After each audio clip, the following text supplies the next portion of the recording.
Everyone in the neighborhood knew her, but no one particularly liked her. She had this uncanny ability to inject herself into every situation, acting like the entire block was her personal fiefdom.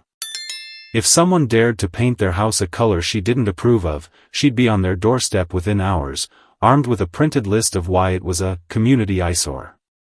If you hosted a barbecue and didn't invite her, you could expect weeks of passive-aggressive comments about neighborly spirit and exclusion. If she didn't like the way your hedges were trimmed, she'd file a complaint with the HOA, even if it had nothing to do with regulations. But the worst thing about Karen wasn't her nosiness or her endless complaints, it was her sense of entitlement. To her, property lines were more like vague suggestions. If she wanted something, whether it was a parking spot, a piece of someone's yard, or in my case, my private pool, she'd convince herself it was hers to use. And if you told her no? Well, that was just unacceptable. Up until this point, I had managed to stay under her radar. I kept my interactions minimal, a polite nod at the mailbox, short responses if she forced small talk, and absolutely no engagement with her frequent neighborhood drama. That all changed the day she found out about my backyard pool. It wasn't anything fancy, certainly not a resort-style setup. Just a modest, well-maintained pool, perfect for cooling off in the summer. It was mine, paid for and maintained with my own money. But to Karen, that little detail didn't matter. She saw my pool as a community resource that I was apparently hoarding out of pure selfishness. At first, it was just comments in passing. A casual, must be nice having a pool all to yourself, with an exaggerated emphasis on all to yourself, like it was some kind of moral failing. Then, the comments got bolder. You know, it would be so great if the neighborhood kids could use it sometimes. It's just sitting there half the time. She didn't ask, she stated it as if she were offering a brilliant, completely reasonable idea, one that I'd be a monster to reject. I'd shrug and change the subject, assuming she'd get the hint. She did not. A few days later, on an especially scorching afternoon, my doorbell rang. I wasn't expecting anyone, so I was already suspicious. When I opened the door, there she was, Karen, standing on my porch with a smug smile and a plan already in motion. Her kids, Tyler and Maddie, were with her, already in swimsuits, pool noodles in hand, sunscreen applied. "Hey there," she chirped. We were just about to go for a swim, and I thought, why not just use your pool instead? She wasn't asking. She was announcing it, like this had been a pre-arranged agreement I had somehow forgotten about. Like I was just the custodian of a shared neighborhood pool, and she was kindly informing me of their scheduled usage. I blinked. Once. Twice. Surely, she wasn't serious. No. That's not going to happen, I said flatly. Her smile faltered for only a second before she recovered. Oh, come on. It's boiling out here. My kids are dying in this heat. You wouldn't let them suffer, would you? I sighed, already regretting answering the door. I'm sure there are plenty of ways to cool off. Sprinklers, the public pool. But this is right here, she interrupted, her tone shifting from friendly to annoyed. Why would we go all the way to the public pool when you have one just sitting there? Her kids, sensing an impending victory, started jumping excitedly, nudging past her toward my backyard. One even tried to dart past me through the door. I stepped directly into his path, forcing him to stop short. Look, I said, keeping my voice even but firm. This is my private property. I don't feel comfortable letting people I barely know use my pool. End of discussion. Karen's face twitched, caught between disbelief and fury. She hadn't expected a no. Wow, she finally huffed. So selfish. Then, as if she hadn't just insulted me, she shifted tactics, trying to play nice again. Come on, she coaxed, it's just for an hour or two. I'll make sure they don't make a mess. It's not like we're asking for much. I crossed my arms. The answer is still no. Her fake smile disappeared entirely. Her jaw clenched, her nostrils flared, and then came the final, desperate guilt trip. You don't even have kids. Why do you even need a pool? That was it. The final straw. I slammed the door in her face before I said something I'd regret. Through the peephole, I watched her stand there, fuming. After a few seconds, she grabbed Tyler and Maddie's hands and stormed off, muttering something under her breath. I should have known it wasn't over. Later that night, my phone buzzed with a notification. Karen had taken her entitled nonsense to the neighborhood Facebook group. Her post was dripping with self-pity and manipulation.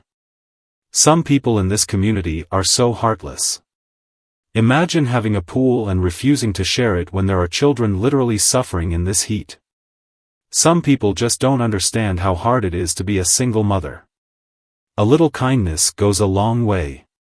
She conveniently left out the part where she showed up, uninvited, expecting to use my pool like a public park. I stared at the screen in disbelief.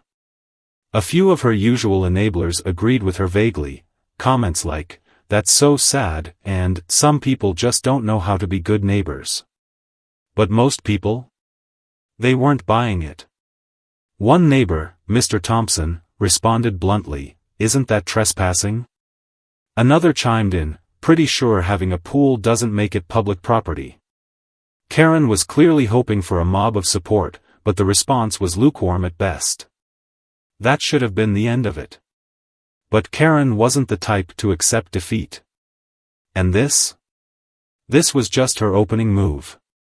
I woke up the next morning to find my phone flooded with notifications. Karen had spent the night stoking the flames, doubling down on her narrative that I was some kind of selfish villain depriving innocent children of joy. She was relentless, posting passive-aggressive jabs about certain neighbors who only care about themselves, and responding to anyone who disagreed with, "I guess some people just don't believe in community." I ignored it. I wasn't about to waste my time arguing with a woman whose entire personality revolved around manufactured outrage. But ignoring Karen was never enough. She had no intention of letting this go. 2 days later, an official-looking envelope from the HOA landed in my mailbox. My stomach sank before I even opened it. Sure enough, inside was a community consideration inquiry, which, in HOA language, meant Karen had formally petitioned to have my pool designated a shared neighborhood amenity. The letter was annoyingly polite, claiming that my pool could be a valuable resource to promote neighborly connections, and asking if I'd be open to a discussion on structured community swim times. I nearly laughed. Structured community swim times? As if this was some kind of public facility and not my own private property? There was no doubt in my mind that Karen was behind this. And the worst part? The HOA was actually considering it. I immediately sent back a firm response, "Absolutely not. My pool is private property, and I do not consent to it being used as a community space." Then, for good measure, I decided to go straight to the HOA president, Mr. Caldwell, and shut this nonsense down before it gained any traction. He was a reasonable enough guy, and when I called him, he sounded slightly embarrassed. "Look," he sighed, "Karen's been very vocal about this. She's convinced a few board members that it would be a wonderful gesture of goodwill if you let the kids use your pool on designated days. But between you and me, I think it's ridiculous. If you're saying no, that's the end of it." I was relieved, but not naive. Karen wasn't the type to let something go just because she'd been told no. And sure enough, that night, she shifted tactics. Instead of pushing the HOA route, she went back to Facebook, but this time, her post had an even more infuriating twist. "It breaks my heart to see my kids so sad. They've been looking forward to swimming all summer, but some people just don't understand how hard it is for parents. I'd never want to shame anyone, but I really hope certain neighbors realize how hurtful it is to keep something all to themselves when they have more than enough to share." I just wish people could be a little more understanding. That was it. She wasn't just complaining anymore, she was deliberately trying to turn the neighborhood against me. And unfortunately, it worked on a few people. Some of her usual enablers commented things like, "I can't believe someone would be so cruel to children," and, "It's just a pool, why not share?" I had to physically stop myself from responding. This wasn't just frustrating anymore. It was infuriating. But nothing prepared me for what happened next. Late that evening, I was going through some emails when I got an alert from my security cameras, motion detected in the backyard. Frowning, I pulled up the live feed. There they were. Karen and her kids, inside my yard. I watched in disbelief as she lifted Tyler over the fence, then Maddie. Once they were inside, she casually reached over and unlatched the gate, letting herself in like she owned the place. The kids ran straight for the pool, laughing as they jumped in.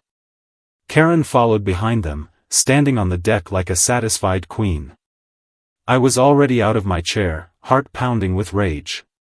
Without a second thought, I stormed outside and threw on the floodlights. The moment the yard lit up, Karen spun around like a deer caught in headlights. Her expression shifted so fast, from shock, to embarrassment, to entitled defiance. "Karen," I said, voice dangerously calm, "what the hell are you doing in my yard?" She had the audacity to scoff. "Oh, relax. We're just taking a quick dip. It's not a big deal." I stared at her, absolutely stunned. "You broke into my yard." She rolled her eyes. "Broke in? Don't be dramatic. The gate was unlocked. The gate was latched, and you literally lifted your kids over the fence. That's trespassing." "Oh, please." She crossed her arms. "It's just a pool. It's not like we're hurting anything." I pointed at the gate. "Get out. Now." She let out an exaggerated sigh. "You don't have to be so rude about it. We were leaving anyway." She snapped her fingers at her kids like they were dogs. "Come on, let's go." Apparently, some people enjoy watching kids suffer. Tyler and Maddie climbed out, whining the entire time. Karen marched to the gate and paused just before stepping out. Then, she turned to face me with a smug smile. "You know," she said, tilting her head, "I could make this really difficult for you." I narrowed my eyes. "Are you threatening me?" "Not at all," she said sweetly. "Just saying, if I wanted to, I could easily make people believe you've been yelling at my kids and harassing me. And honestly, a single mother trying to give her kids a little happiness versus a bitter guy who doesn't even have children? Who do you think people are going to side with?" My hands clenched into fists. "Get out, Karen." She let out a mocking little laugh before sauntering off into the night. I stood there, fuming, heart pounding in my chest. This wasn't over. Karen had declared war. And I wasn't about to let her win. The next morning, I was still fuming as I replayed Karen's smug little threat in my head. "I could make this really difficult for you." The sheer audacity of it made my blood boil. She had broken into my yard, used my property without permission, and then had the nerve to act like she was doing me a favor. Worse, she knew exactly what she was doing. She wasn't just some clueless neighbor overstepping a boundary, she was testing me, pushing me, waiting to see if I'd cave. I had half a mind to call the police, but I knew how that would play out. Karen would cry, put on the victim act, spin some nonsense about how I was targeting a single mother. No, I needed a better plan, one that would ensure this never happened again.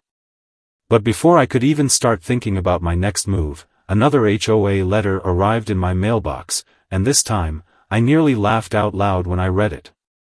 The HOA had introduced a new rule, the pool safety and liability fee, a ridiculous new tax meant to ensure all private pools met the highest community safety standards. And, of course, the only person affected by this new rule was me. I stared at the letter, barely able to believe it. Karen had clearly run crying to the HOA after her failed break-in, and this was their pathetic attempt at punishing me for standing my ground. The letter stated that I had two options. Pay an annual, safety fee of several $100s to offset the liability risks associated with private pool ownership. Make my pool available for community use under supervised HOA guidelines. It was the most blatant, targeted nonsense I'd ever seen. I immediately called Mr. Caldwell, the HOA president, who sounded beyond uncomfortable when he answered. "Look," he sighed, "I know this seems unfair." "Because it is unfair," I snapped. "This rule is obviously targeting me. There are two other pools in this neighborhood, and I don't see them getting taxed." There was a long pause before he muttered, "Well, they're grandfathered in." "Grandfathered in?" I repeated, incredulous. "You mean you just don't want to deal with them?" Another awkward silence. Then he sighed. "Look, Ethan, I don't agree with this either, but Karen has been harassing the board non-stop about your pool. This was a compromise." "A compromise?" I nearly laughed. "So because she's loud and annoying, you're just going to bend over backward for her?" He hesitated. "Listen. I can try to fight it, but if the board sides with her..." I hung up. I'd heard enough. I wasn't about to let Karen and the HOA shake me down like this. I needed a solution. Something that would completely shut Karen down, remove her leverage, and ensure she could never pull this stunt again. And that's when I had the perfect idea. That night, as I sat by my pool, scrolling through my phone, I stumbled across a backyard koi pond transformation video. The more I watched, the more it clicked. This was it. This was the ultimate Karen-proof solution. Instead of dealing with her harassment forever, it would make swimming impossible. I'd turn my pool into something she could never use, something she would hate. A koi pond. A beautiful, elaborate, peaceful koi pond. Karen wanted to bully me into opening my pool to the public? Fine. I'd make sure there was no pool left to fight over. The next morning, I dove into research. Could a standard backyard pool be converted into a koi pond? Would it be difficult to maintain? Would the koi thrive in that kind of space? After hours of reading, watching tutorials, and even calling a local pond expert, I had my answers. Yes. It was absolutely possible. And best of all, Karen would hate it. I wasted no time. First, I drained the pool, replacing the chemically treated water with fresh, clean water. That alone took a couple of days. Then, I ordered aquatic plants, water lilies, floating lettuce, submerged oxygenators, all of which would create a thriving pond ecosystem. Next, I installed a filtration system and a small waterfall feature to keep the water circulating. Finally, after a week of careful preparation, I introduced a dozen koi fish. I watched as they lazily glided through their new home, their bright colors reflecting in the water. It was perfect. But I wasn't done yet. Since Karen had used the neighborhood Facebook group to paint me as the villain, I decided to use it against her. I posted a series of photos documenting the transformation, captioning them with something deliberately wholesome. Decided to embrace nature and create a peaceful backyard oasis. Loving my new koi pond, so relaxing and beautiful. The response was overwhelmingly positive. This is incredible. I never would have thought of that. What a creative way to repurpose a pool. This looks so calming, great job. And then, finally, Karen. Wait, what happened to the pool? I didn't respond. I didn't need to. It wasn't long before she showed up in person, looking absolutely livid. I was outside adjusting the pond's new floating planters when I heard her furious voice behind me. What is this? I turned, barely containing my satisfaction. My new koi pond, I said casually. She stared at the water, her eye twitching. But you had a pool. I shrugged. Didn't want one anymore. Her face turned bright red. You ruined it. I laughed. I made it better. Her voice climbed an octave. How could you do this? My kids were supposed to swim here. I raised an eyebrow. Oh, I don't remember ever agreeing to that. She pointed accusingly at the pond. This is ridiculous. Who even does this? I smiled. I do. For a full 10 seconds, she just stood there, fuming, sputtering, trying to come up with an argument. Then, finally, she let out a dramatic scoff. Well, this is a waste of space. I shrugged. Not to me. And definitely not to my koi. With an exasperated huff, she spun on her heel and stormed off. But I wasn't fooled. Karen wasn't the type to accept defeat that easily. I had solved one problem, but I knew she was already scheming her next move. I thought the koi pond would be the final blow, the move that would finally put an end to Karen's relentless crusade. I had outmaneuvered her at every turn, turned her own pettiness against her, and created something beautiful in the process. For a few days, things were peaceful. Then the staring began. Every time I was outside tending to the pond, Karen was there. Sometimes standing just beyond my fence, arms crossed, her expression twisted in barely contained rage. Other times, she'd make no effort to hide her presence, standing on the sidewalk glaring at the koi like they had personally offended her. At first, I ignored it. If she wanted to waste her energy standing around seething over a pond, that was her problem. But then, she started getting louder. I'd be outside, adjusting the water filter or feeding the fish, and I'd hear her muttering, just loud enough for me to catch pieces of her grievances. What a waste of space.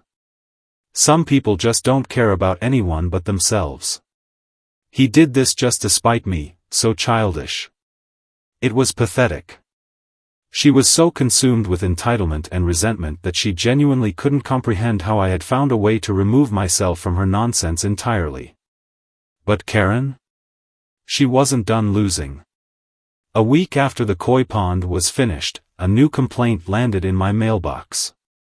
This time, Karen had filed a formal HOA grievance against my pond, claiming it was a mosquito breeding ground and public health risk. I could practically hear her smugness as I read through the ridiculous complaint. It was so predictable, so desperate. What Karen hadn't anticipated, though, was that I had already done my homework. Koi ponds? Naturally mosquito-resistant. The fish eat mosquito larvae before they even hatch. The filtration system and waterfall kept the water moving, eliminating any chance of stagnation. Karen had thrown a final, pathetic Hail Mary, and she had already lost before she even started. I responded to the HOA with a detailed breakdown of my pond's eco-friendly filtration system, mosquito prevention measures, and proper maintenance protocols. For good measure, I included photographic evidence of how clean and well-kept the water was. The HOA dismissed her complaint almost immediately. And the best part? I didn't even have to confront her about it. The entire neighborhood found out. Word spread that Karen had tried to get rid of an innocent fish pond out of pure spite. Some people thought it was hilarious, others were just baffled that she cared so much about something that had nothing to do with her. But Karen? She was livid. I saw her that evening, standing on the sidewalk, hands clenched into tight little fists, practically vibrating with rage. She was too angry to even look at me. Instead, she just stared at the pond, mouth pressed into a thin line, before stomping off without a word. For the first time, I thought maybe, just maybe, she had finally given up. I should have known better. Because that night? She snapped. It was around midnight when my phone buzzed with a security alert. I was half asleep, groggy as I reached for my phone and pulled up the camera feed. And there she was. Karen. In my backyard. I sat up, fully awake now, eyes narrowing as I watched the screen. She wasn't just trespassing. She was crouched near the pond, a bag of something in her hands. Then, with one quick motion, she dumped the contents into the water. I bolted out of bed. By the time I threw open my back door, she was already gone. I stood there, staring at the water, heart pounding, hands clenched into fists. The pond looked the same. But I wasn't about to take any chances. The next morning, I had the water tested. Sure enough, chemicals. Not enough to kill the fish, but enough to contaminate the water, enough to make it clear that this wasn't some accident. This was deliberate. And now? It was war. I stood there, staring at the koi pond, my mind racing as the weight of what Karen had just done settled in. This wasn't just a petty complaint or an entitled demand, this was deliberate sabotage. She had snuck into my yard, trespassed onto my property, and poisoned my pond out of sheer, vindictive spite.